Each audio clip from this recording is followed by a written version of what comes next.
Kia ora, Tremain. Kia ora. Welcome to The Difference. Excited. I know, right?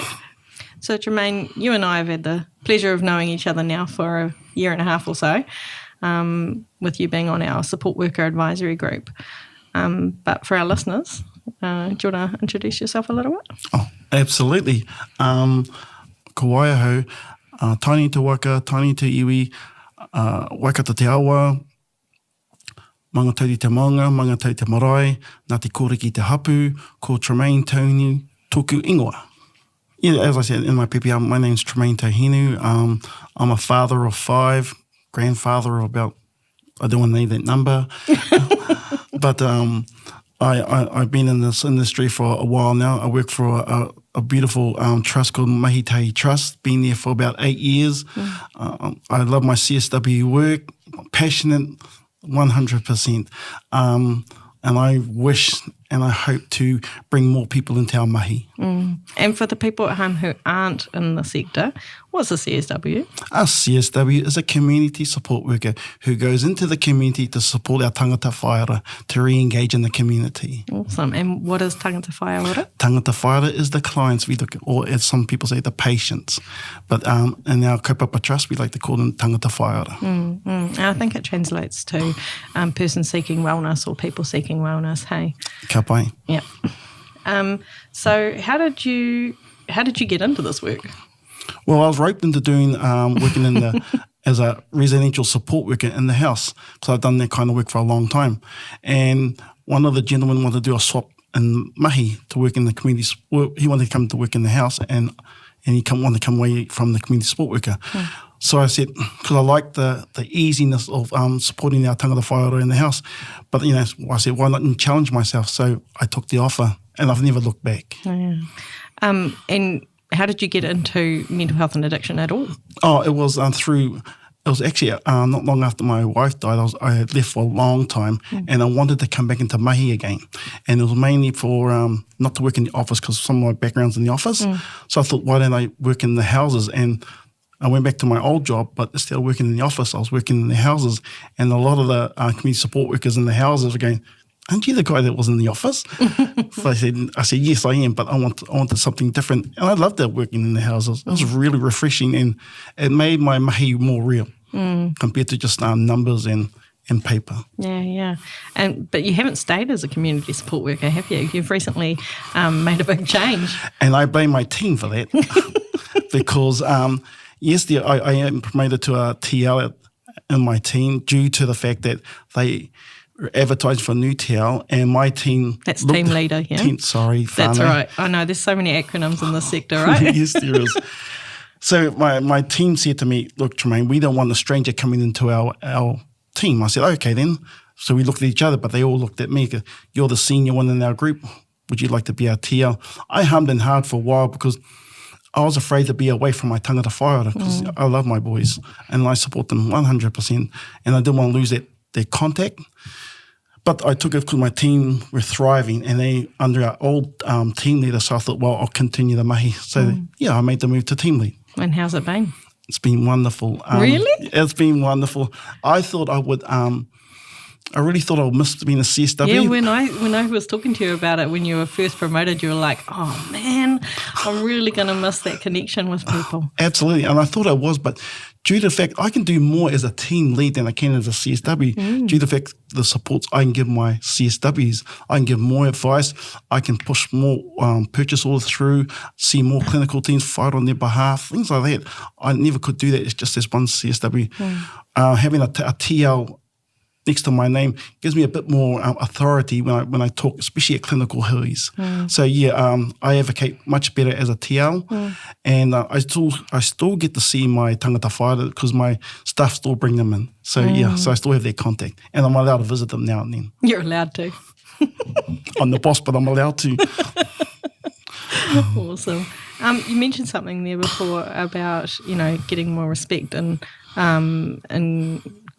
meetings with clinicians. And there's a story that I know you've told me before, which, I really wanted you to share today because I think it speaks to the value of support work. Are you comfortable sharing that story? Yeah, of course I am. You know which one I'm talking about, I know what you're talking about. Now, the story that Alexia was talking about is about 4 or 5 years ago, I went to a discharge hui for one of my tāngata whaiora. You know, I'm a pretty easygoing, relaxed guy, and I'll meet anybody. So I go to the hui, and in the hui we're doctors, psychologists, social workers, all the OTs, and I come in, and as you know, with my attitude, I come in and say hello to everybody because that's the way I am. And they all looked up, turned to me, and then turned away. Didn't even acknowledge me when I come through. You know, so I just sat down by myself and they just talked between themselves, didn't engage me at all. And then when my tāngata whaiora come up, he came through the doors and they all stood up and they go, hey. And he went straight through them and he come over to me and goes, hey, bro, how's it going? You know, and I go, oh, hey, bro, how's it going? Because he came to me. And it was funny because straight after that, the clinicians all looked at me and they go, then through the hui, they're picking my brain to talk about, oh, so you know such and such, you know such and such. If the clinicians would only listen to us at the very start, we could help our whaiora 100%, but they don't. Yeah. So it was hurtful, but at the end of the day, my tāngata whaiora showed them that I was more important than them. Because you've got that relationship. Absolutely. I see them 4 or 5 times a week. They only see them once or twice a month. So, and my perspective always been like, we as CSWs don't carry the tohu there, the certificates, the doctor they had. Whereas as CSWs, as you know, we're the OTs, we're the social workers, we're the counsellors, we're their whānau, we're their best friends. So we do all that, and we do that not for the extra money, because we want to make a difference. Oh, nice segue to our title. That's why it's so appropriate though, eh? Absolutely. Yeah. That's the whole key about being a CSW, is to make a huge difference in their lives. Yeah. Are you able to tell us a little bit about Mahitahi Trust? Oh, absolutely. I'm passionate about my mahi. Mahitahi Trust is a kaupapa Māori mental health service and addiction provider. Now, we as CSWs function on, we are controlled by 8 POs in our service. I could go through them, but it'll be hard to understand. But we have 8 guiding POs, and those guiding POs, like kaitiakitanga, is to help us work out our goals for our tāngata whaiora. And our main strength in our mahitahi is the whaiora have goals. Our CSW makes sure they get to their goals. Mahitahi is a wonderful service. We have a wonderful CEO. It's not a punchline from my CEO, but we have a wonderful CEO. What I mean is her way is always thinking, happy kaimahi, happy whaiora. So, and like I said, my prime example, my CEO, is she looked after us very well during the COVID times, where back in our days we used to book cars, but she gave us all a car each, so we wouldn't have to share cars during those times. And she was like checking on us, making sure we were okay, sending us gifts. Like we had to come to the office. She was all wrapped up with the mask, giving us food or parcels or vouchers like that. Amazing. It was, and we all appreciate that. And I'm always very thankful because I worked hard because she made sure she looked after us really well. That's why I'm loyal to Mahitahi. I could go on for days, to be honest. You're a good advocate for them. Absolutely. Yeah. But that's so important, hey, is feeling valued for the work that you do, because you go above and beyond all the time. All of us do. We put in extra hours. Like our tāngata whaiora would ring us after hours. We're not allowed to take the course, but because we know them so well, when we don't want it to get on, well, of course we're going to take the call, but we don't take it for extra money. We take the call because we want them to feel safe and better. So it's never been for the money. It's been for our tāngata whaiora. Yeah. How do you make sure, though, that you don't burn out? And that's it. I think we're blessed because we check ourselves. We talk amongst ourselves in our group to see how we are. But I think for burnout, we are blessed with Mahitahi where we're lucky to get these revite days. And revite days is a day given back to kaimahi to do whatever. That's awesome. You know, and it could be anything. It could be a movie day, it could be a beach day, it could be anything. But I take that as a big thank you. My director, she always says that don't forget, you got life after work too. That's what I mean by burnout. She's always making sure that take care of yourself. If you can't take care of yourself, how can you take care of whaiora? Yeah, absolutely. You can't pour from an empty cup, eh? Absolutely. Absolutely. Yeah. I don't know if you've worked for any other mental health or addiction organisations before, but if you haven't, you can just talk about Mahitahi Trust, but, what percentage of the work do you reckon is done by support workers? CSWs are the biggest force in Mahitahi. I would say for Mahitahi, if I had to guess on the top of my head, we'll probably be the army almost about 60%, I would say, 60-70%. We are the key focus. We are the frontline workers. So, yeah, and we need more CSWs. And so if we didn't have that workforce, would anything else, it's a bit of a cheeky question, but would anything else be able to happen in our mental health and addiction system? No. Are you saying if we didn't have any CSWs? Yeah. No. Clinical teams couldn't do the mahi we do. No. And I don't think you need a certificate either sometimes, because it's that life skill that's very important, because we're looking after children, we're looking after family, we're advocating for them. So that's the basic life of a CSW. And what do you think are the things that make a great community support worker? I think a lot of us think outside the square box, a pleasing attitude, a go-getter too, because our tāngata whaiora are already down, as you know. So they don't want to see a support worker that's just as down. My team are cheeky. They're pretty uplifting. So we go in, hey bro, how's it going? Or hey sis, how's it going? Even though they're having a sad day. So we try and be as uplifting as we can for our tāngata whaiora. Patience, definitely. I would say thinking outside the square box, very, very caring, and have a very understanding attitude and of the tāngata whaiora, because for me, when I usually get my new tāngata whaiora, I would they come with a history, right? So some of us can read the history and judge them straight away. This is all historical. But for me, for my mahi, I would meet them first, then read the history. Because a lot of things have changed.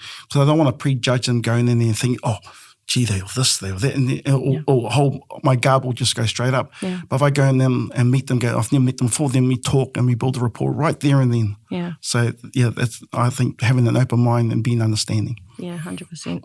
I've experienced that as well with being a support worker in the disability space.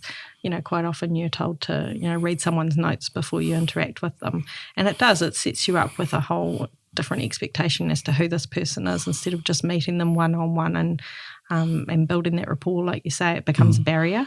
Yep. I think you have all these words like challenging behaviour stuck in your head, and that's how you view people. So I think that's a great point. So having an open mind. Absolutely, because some have like there's one when I checked, just to see what it was like to read the history, and he had violent behaviour. So I went in there ready to have a go, get really guard up. So, but I couldn't really build my rapport with him because I was really very, very guarded. So I said, I'll never do that again. So that's my advice, is to just don't judge our tāngata whaiora on their history. Yeah, 100%. How important a role do you think support workers play in our communities? Well, I'm very biased, of course. So I think we play the most important role. You mean when engaging in the community or being in the community? I think so. CSWs are the main ones, because they're the ones that will advocate for our tāngata whaiora while they're out in the community. They're the only voice for the tāngata whaiora, because some can't get engaged in the community, some can't talk, some have anxiety, and we are their voice, we are their guardian. So we have... Like I say, I'm very biased. We are essential to our tāngata whaiora. And do you think that there's also a place for you to role model to the rest of the community how to be with people? Yeah, I think so, because, I took one of my whaiora to a library, and the librarian knew who the tāngata whaiora was, because she had already kicked this tāngata whaiora out before because of his behaviour. But he came through with me, and she had a word with me, goes, hey, I know this person, blah, blah, this. I go, that's all right, he's with me.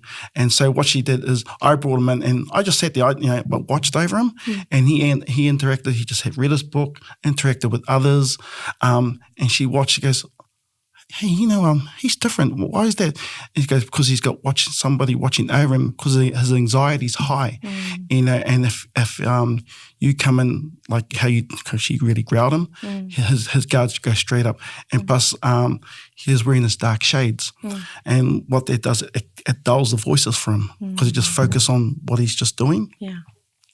And she goes, oh, so if he has his dark shades, he'll be good. I go, yeah, you look at him over there. See, I stepped right back, and he's in the corner just reading his book by himself. No hassle, no problem. He read his one book and he's ready to come home. Yeah, that's awesome.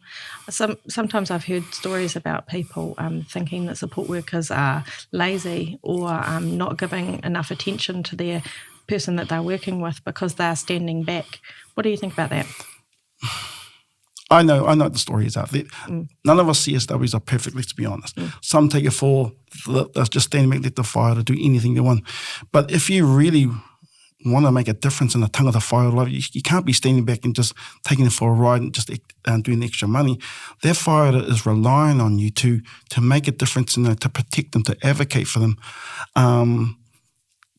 Like I said, I have heard that, but I would always discourage that if I come across that.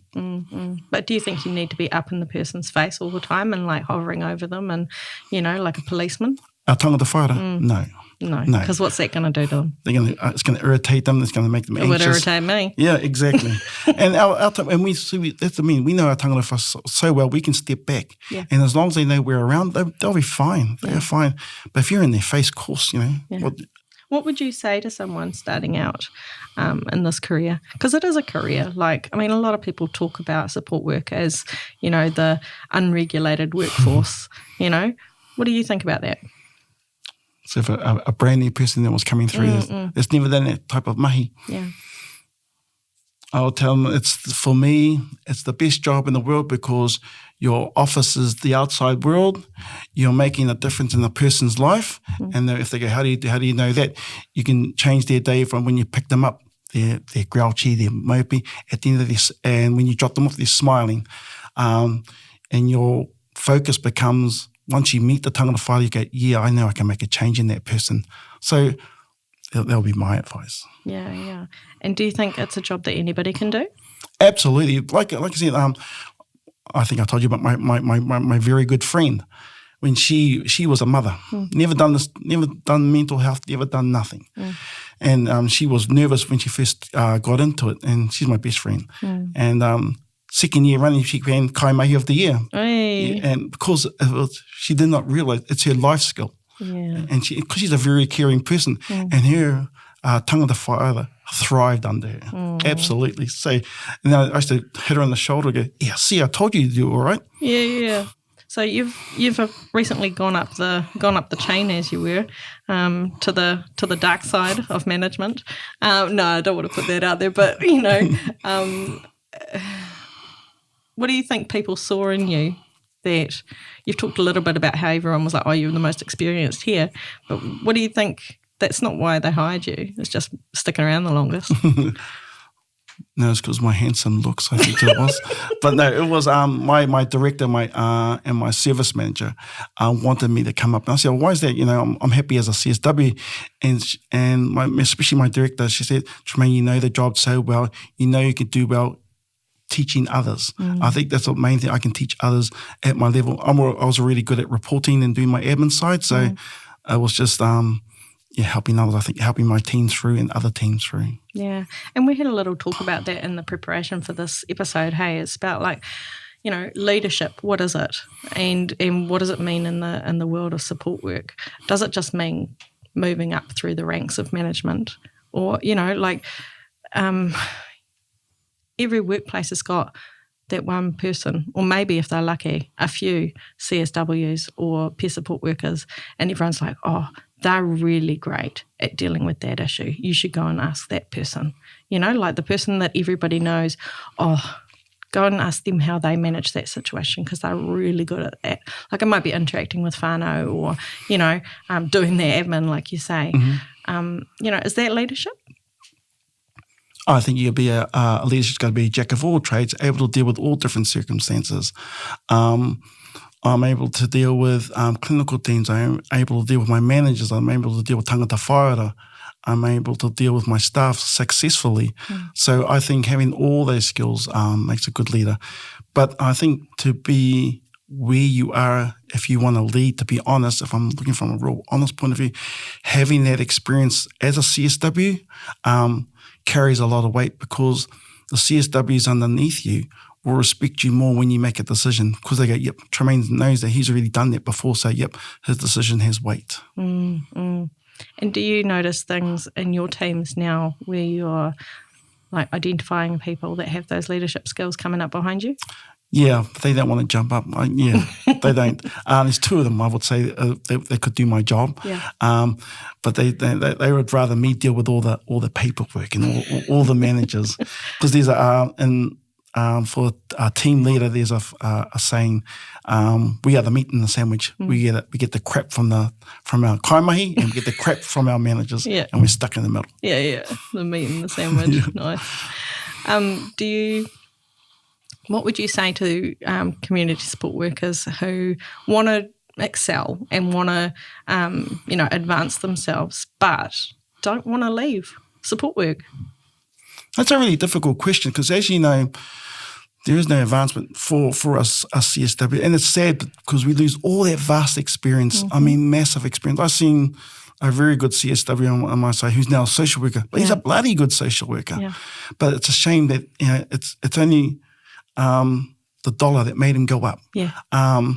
It's a really hard question whether they can make the jump because there's no pathway for us unless we go into leadership.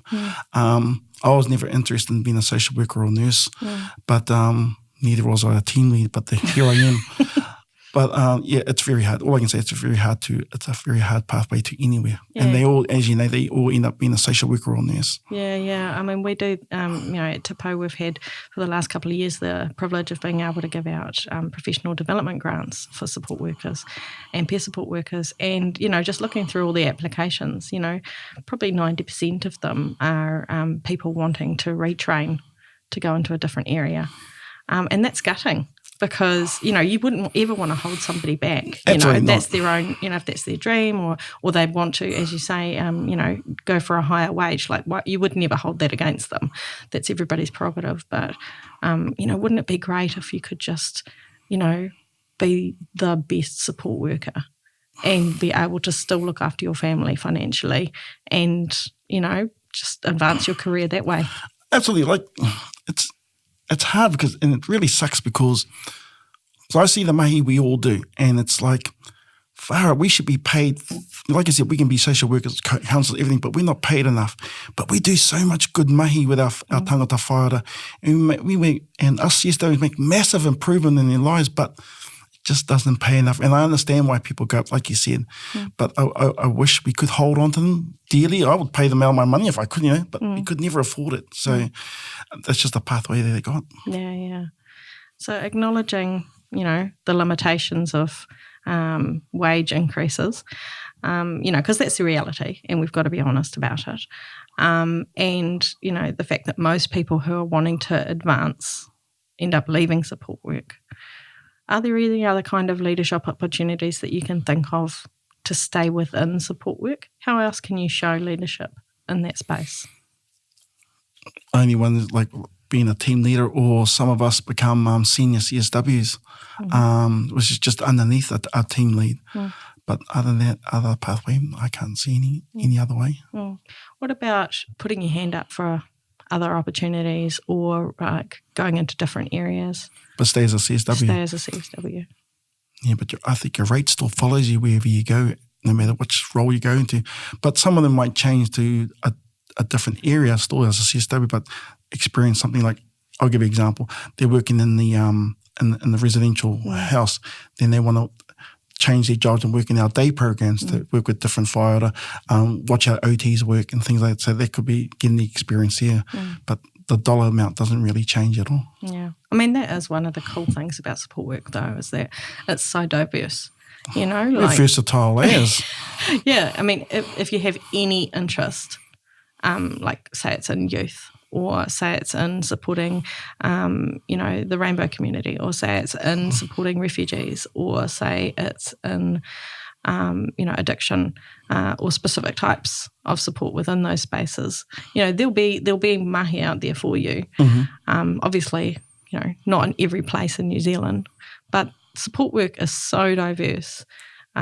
So you can follow your interests to a degree. So how can kaimahi who are wanting to explore leadership a bit more, how could they develop some of the skills that are needed to be a leader? I think if kaimahi want to become a team lead and then work their way up, they have to be, on one part, they have to be very good at their admin. They got to prove they can do their admin stuff. That's their note writing, goal reviews and things like that. They also got to be a people person because, as I told you, we're the meat and the sandwich. So we got to deal with the people from our own team and from management. Also, they got to lead by example. I've always, and my team will, I'm sure my team will say this, but I lead by example, and they've seen the mahi I do. And I think you also got to be a strong advocate for your team, as I think I am. Yeah, admin's a really interesting one, hey? You know, I know, it's painful, but it's necessary. And so something that we've been, looking at in the support worker advisory group that you're part of is how to make that something that support workers can see the value of, not just something that takes them away from their tangata whaiora. Oh, yeah. Yeah. So, last year we were talking about this and people were saying, it's up to 40% of my work now is doing the notes and doing the data. And, that's time I want to be spending with my tangata whaiora. And so we've been kind of on a bit of a journey about, just trying to explain to people that data belongs to the tangata whaiora and it helps improve the system so that we have better outcomes for people. So it seems like a, crappy thing that you've got to do, but it can make a big change. I totally agree. When I was CSW, I used to think far out my app. There was so much admin. I did more admin than I did with being with a tangata whaiora. But now that I'm a team lead and I see where all that information goes and how it helps our leadership above me, my directors and my CEO, that's why they need the information. I can understand where it's all needed. So what I did is when I'm chasing my teams and saying, we need this information, they go, oh, what's this for? And I explain to them, then they go, oh, you see, if you don't do it, then your team lead gets a big growling. So, that's why you don't have get to me in trouble. But they understand why. I said, I'm not being a pain in the neck because want this. Then I gave them the bigger picture. See, if you provide this information, it helps us guide our information for new tangata whaiora, new contracts, something like that. So they totally understand. I think for CSWs, as long as you can be upfront why they need the information, then they'll understand why they need to put the admin, because it benefits the whole service and the tangata whaiora. Absolutely. I mean, if you're just saying, you've got to do this because you've got to do this, like who's going to respond well to that? Yeah, they'll just say, oh, I'll do it tomorrow. They won't even bother. Yeah. But I think if you do explain why it's all about, like I said, being a TL, my team became very understanding. Yeah, and note taking as well. You talked about taking good notes before. Yeah, obviously part of our notes for what we do for our admin is collaborative notes, which is with our tangata whaiora. I could tell you a story. There's one beautiful story of one CSW. Yeah, go for it. And because tangata whaiora go, you sit with them at day and go, how's your day? Yeah, it was good. So what did you do? Oh, I walked over there. But they get better as they go. So we got to note all that. But we got one awesome CSW who, and we got a tangata whaiora that the highest anxieties in the world. But now he's at the stage where our tangata whaiora types his notes in. Oh, that's so cool. It is. And I take my hats off to. I thought I was a good writing CSW. His own notes, owning it. Yeah, this exactly. is my information. And it was only because that CSW chipped a little bit at a time. You never did it at the very start. Just a little bit of time. If that tangata whaiora was so very hard at the very start, like closed as a closed book, now he's opened up. So, and him using the computer to type, not writing, but doing that, Yeah, that's awesome. Success. Yeah, that is success, hey. And I think that's showing leadership as well. Yes, sort of definitely. And I think, how beautiful that, we're coming so far away from where tangata whaiora, we've just completely removed from our own notes that are written about us. And it's one person's perspective on our well-being. Absolutely. To where we've got people writing their own notes now, which I think is so cool. Don't get me wrong, we all thought that when it was first introduced to us, us would get, we ain't got the time for that. But we do have the time for that because say we've got a block of 2 hours to spend with our tāngata whaia. We go, well, I only got 2 hours to spend with them. And none of us are thinking, well, you in those 2 hours near the end, you can do your notes with the tāngata whaia there and classes the whole thing. Yeah. And that's how we started doing it. Yeah. So there's always time to do notes. There's always time to do notes.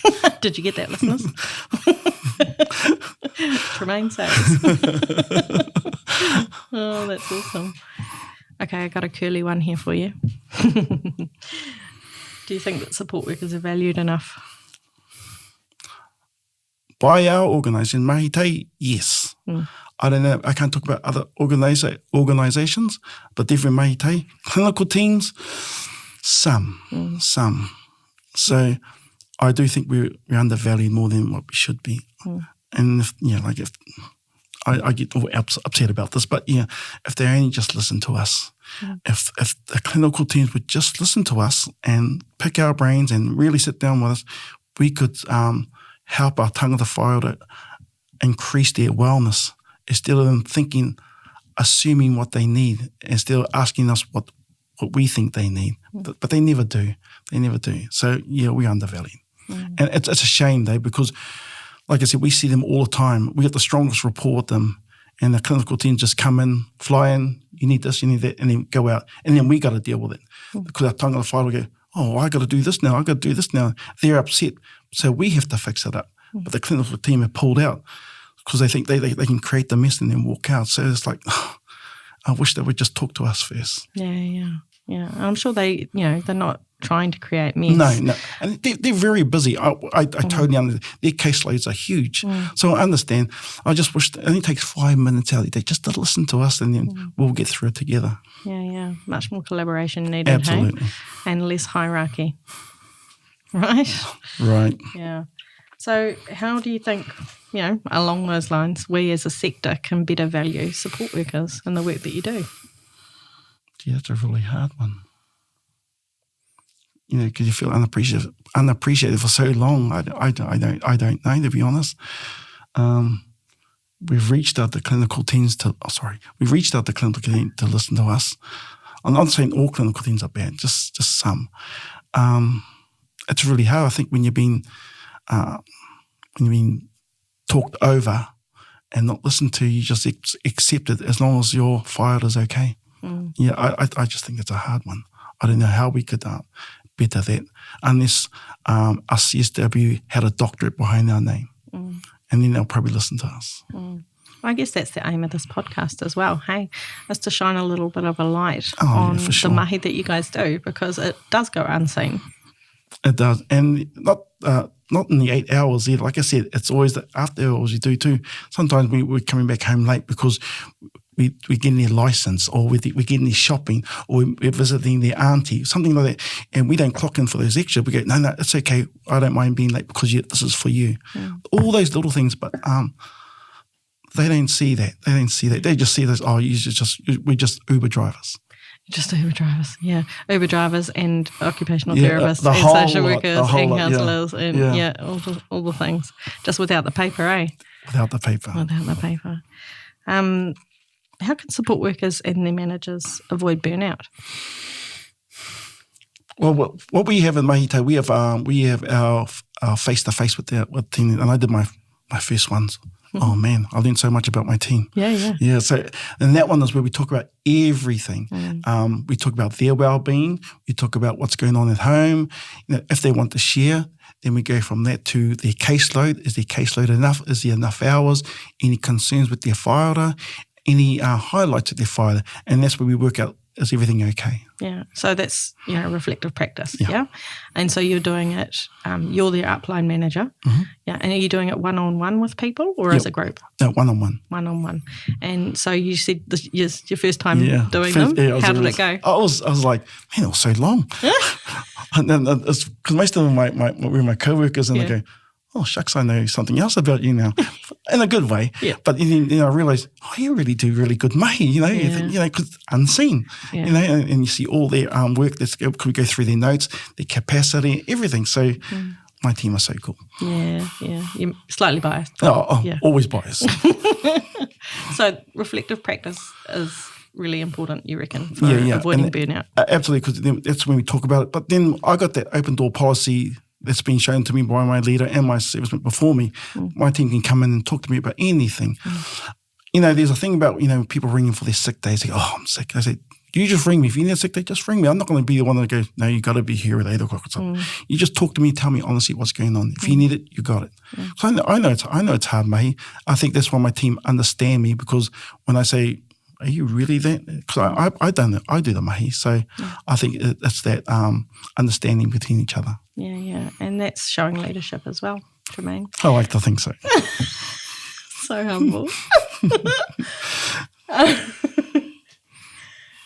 Were there any other stories that you had thought of when you were thinking about doing this episode that you particularly wanted to share, or like? Mainly, I think about my life as a CSW, especially my successes. Like one is when we help. Normal, a fighter wants to lose weight, right? So I make a plan. We're gonna walk up these mountains. We're gonna walk down Mission Bay.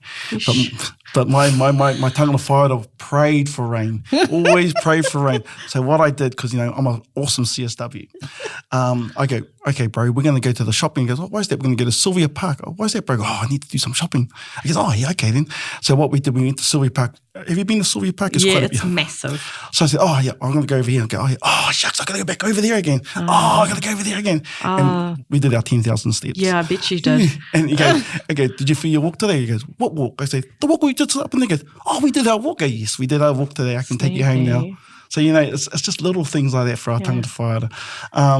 Getting their license is really cool, because that's their ID. Most of our tāngata fighter don't have ID.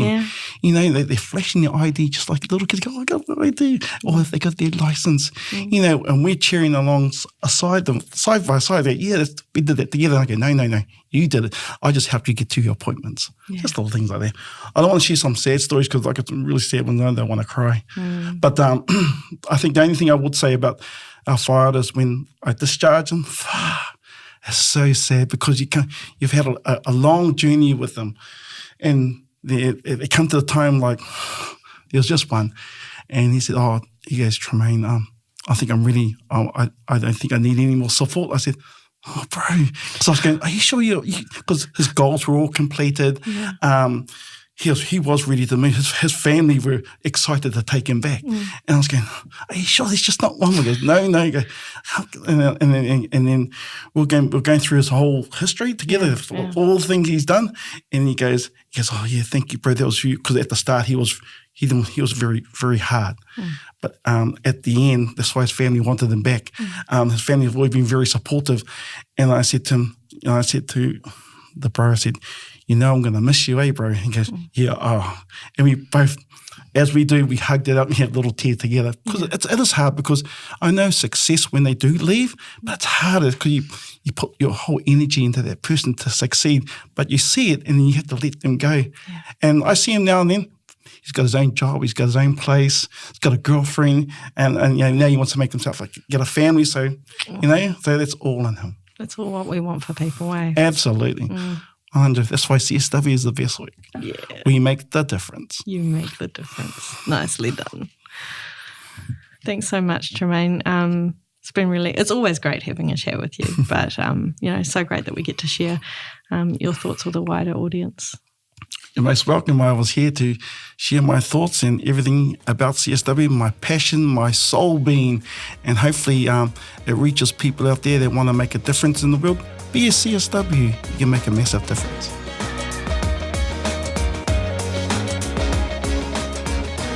Well, that's a wrap. I'm Alexia Black. Thank you for listening to this episode of The Difference, a podcast for support workers in mental health and addiction in Aotearoa, New Zealand. Be sure to listen to the other episodes in the series and check out the resources and links for more information. Just want to take a wee moment to let our listeners know about the brand new section that we've created on the Te Pou website. It's dedicated just to mental health and addiction support workers. We've been busy the last few months pulling together a whole bunch of learning opportunities and resources and putting them all in one place, making them super easy for support workers to find. So whether you're wanting to access some professional development or just learn from the experiences of other support workers, make sure you go and check out the new space on the Te Pou website. I hope you find it helpful. Mā te wā. See you next time.